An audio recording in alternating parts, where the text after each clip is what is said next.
Hey, what's up guys, and welcome to Xbox On, and we have come to the end of the busy game launch period. Every week we've had a game like Call of Duty, Battlefield 1, Titanfall 2, FIFA 17, Gears of War 4, Forza Horizon 3. Stop you now, okay, because you are going to pass out in a minute with lack of breath.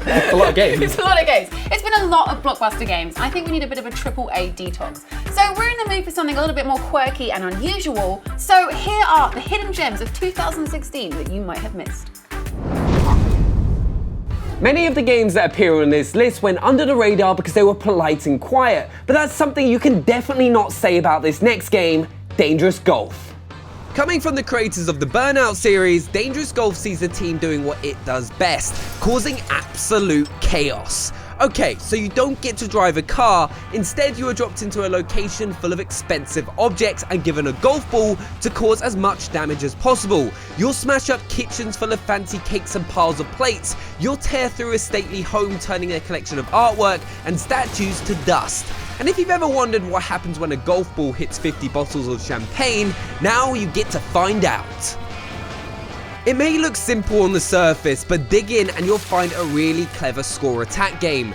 There are rewards for taking out certain object combinations and huge prizes for pulling off trick shots. Any idiot can smack a ball at a room full of glasses, but it takes a steady hand and a strategic mind to work out the best route around a room to grab a high score. Once you start climbing the online leaderboards, you'll find it very hard to stop playing until you've claimed the #1 spot. Dangerous Golf was a little overlooked at launch, mainly due to some very long loading times, but the brains at 3 Fields Entertainment patched the game to fix this, and it quickly became one of our party favourites. If there's one thing better than smashing up a mansion, it's doing it with a like-minded maniac friend. So what are you waiting for? Go line up your shot and do something irresponsible. You won't regret it. So right now I'm blinking, breathing in and out, and sitting up and moving my arms all over the place, and that's all very good and well. But what if you had to control each of those things individually, manually, using a controller? Yeah, living has never been so tough. Manuel Samuel teaches you not to take the little things for granted, because suddenly you're in control of all the little things and it's really, really hard. So the reason you ended up in this pickle as Samuel is because you died. Whilst chilling in hell, you meet the Grim Reaper, a rad dude who's obsessed with nailing a kickflip on his skateboard. He makes a deal with you. If you can survive 24 hours on Earth, then you can be brought back to life for real. Let me cut you a deal that we can seal. The catch is, keeping yourself alive in manual mode is not an easy task.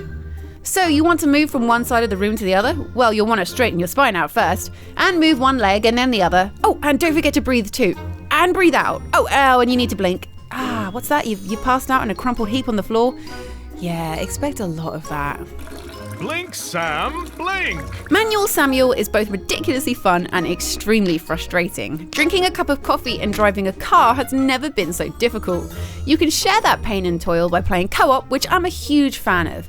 In my opinion, there aren't enough couch co-op games, so the more the merrier. It also helps that Manuel Samuel is a very funny game. The narrator is hilarious. He's trying to do a kickflip on a skateboard and is dressed like a douchebag for some reason. If you're looking for a silly pick-me-up game where you'll literally have to pick a guy up off the floor a lot, then look no further. Now, the idea of a game where you sit in a watchtower looking out for forest fires may not sound very exciting, but Firewatch makes it work. You play as Henry, a fire lookout who has taken the job to get away from some hard times in his life back home. At first, the job plays out much as you would expect. You sit in your tower, occasionally trekking into the forest to make sure that the visitors are behaving themselves and that no one is wrecking the joint. There are some light adventuring elements. You have to find equipment to access certain areas, for example, but it's a pretty chilled life.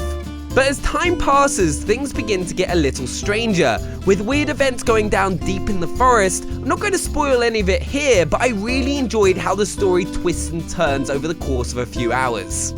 What makes Firewatch really stand out is the writing and the incredible voice acting. People take this job to get away from something, so what's wrong? Henry may be alone in his tower, but he can communicate with his supervisor, Delilah, over a walkie-talkie. As he goes about his job, the two of them are constantly chatting, revealing little bits of information about themselves and sharing lame jokes. I found a bra. A nudie pyromaniac. Remain professional. It's amazing how connected you feel to someone you only ever hear through an electronic box. If your normal experience of voice chat is some trash talking over Xbox Live, this will make a nice change.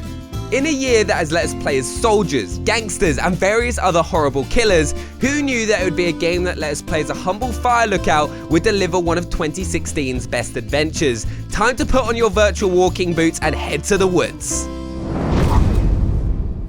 I've spoken before about how much I love this game, and I'll say it again. Virginia is a true hidden gem.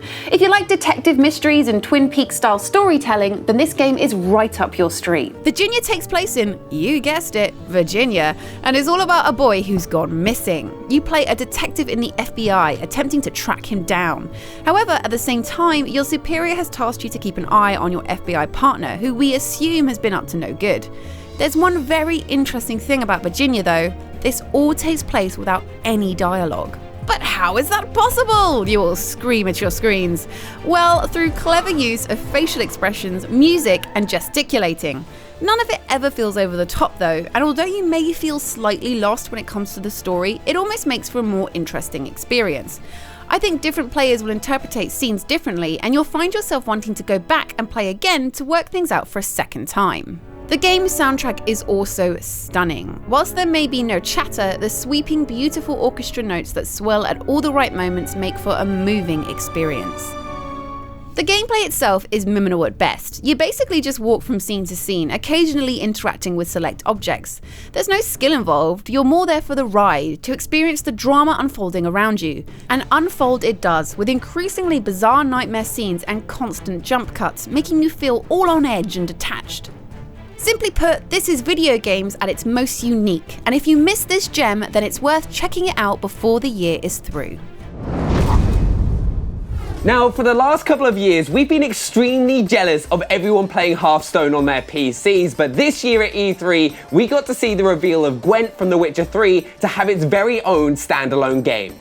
Now, I know that the full game isn't technically out until 2017, but Gwent's closed beta has quickly become one of the most played games in the Xbox One offices. It takes a great card minigame from The Witcher 3 and adds so many new cards and tactics to the game that it is almost unrecognizable. Even if you collected every card in the original game and could smash any challenger you met, you're in for a stern wake-up call here.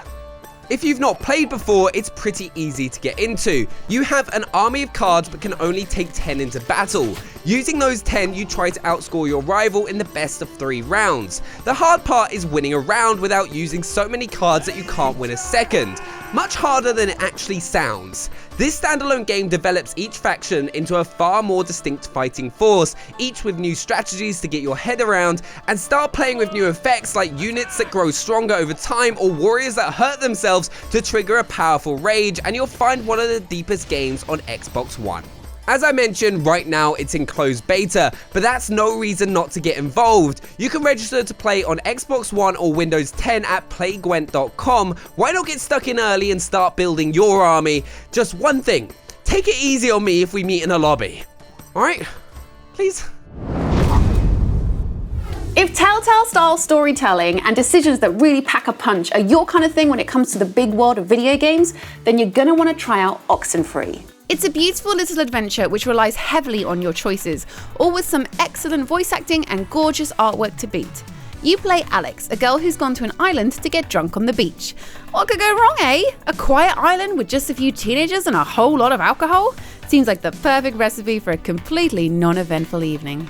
Except of course that's actually how every dramatic event has ever started since the beginning of time, so yeah, expect more of the same here. There's strange going-ons and you and your friends, frenemies and stepbrother are all about to get sucked into it. It's not just entirely a storytelling game either, as there are puzzles that relate to the radio you have, which allows you to do anything from unlock doors to communicate with ghosts. And presumably that's not just to request your favourite song either. Your playthrough decisions will ultimately influence your ending, and like any good choice-based game, there are plenty of different outcomes to work towards. If you're looking for your next The Wolf Among Us or The Walking Dead, then look no further.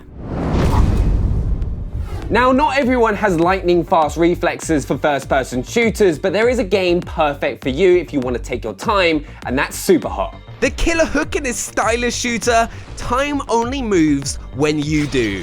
If someone fires a bullet straight into your face, you can simply step to the side and watch the lump of lead go sailing by. But don't think that makes it a pushover. If you want your bullets to find their targets, you have to keep moving, weaving through every shot thrown your way. In a one-on-one gunfight, this is easy enough, but when you're given a room of enemies, you find yourself weaving through walls of bullets like Neo in The Matrix, and when the bullets run out, you have to start throwing random objects from the environment or dancing past shots to disarm the bad guys and turn their weapons on themselves. Every level serves up a scene ripped straight from the best movie thrillers. 1 second you're disarming 3 gun-wielding heavies in a lift, and the next you could be smashing bottles over heads in a bar fight. It has to be one of the coolest looking games on Xbox One and has amazing challenges if you're a completionist. One asks you to complete every level with instant kill punches and another forces you to use a katana. And before you ask, yes, you can use a katana to cut a bullet in half. If this doesn't have you downloading Superhot this instant, I don't know what will. If the dark, chilling world of Limbo was one that captivated your mind, then you're going to want to delve deep into Inside. Inside is brought to us by the same people who made Limbo, and it's an easy association to make. Both are dark, eerie games with an unnamed protagonist who is trying to make it through a perilous world. It follows in the same playstyle of Limbo 2, a side-scrolling puzzle platformer with plenty of opportunities to end up dead. Ouch. You and your little mystery buddy will adventure through different themed sections, whether it be the woods where men with guns and angry dogs are desperate to tear you to pieces, or a deserted farm full of old machinery and evil pigs. Speaking of which, this game gets downright weird. Take this pig for example. He's been possessed by that worm thing stuck to his ear and is on a murderous rampage. Babe, Pig in the City, this is not. The puzzles are what really make this game though, and plenty will have you scratching your head in confusion. I personally love these ones. You take control over other nameless characters and use them to get from section to section. It's a very similar mechanic to the Swapper, so whilst it's nothing entirely new, it manages to feel fresh and, well, weird as hell. If you missed us the first time round, then it's definitely worth giving it a go. Just mind up for the pigs, yeah? So there we have it, just some of the hidden gems of 2016. Do let us know your favorites in the comments below and if we've missed any out. Also, if you're new to the channel, hit that subscribe button so you don't miss out on any future content. And don't forget to smash that like button if you enjoyed this video, and check out last week's list show. We will see you next time. Bye. Bye.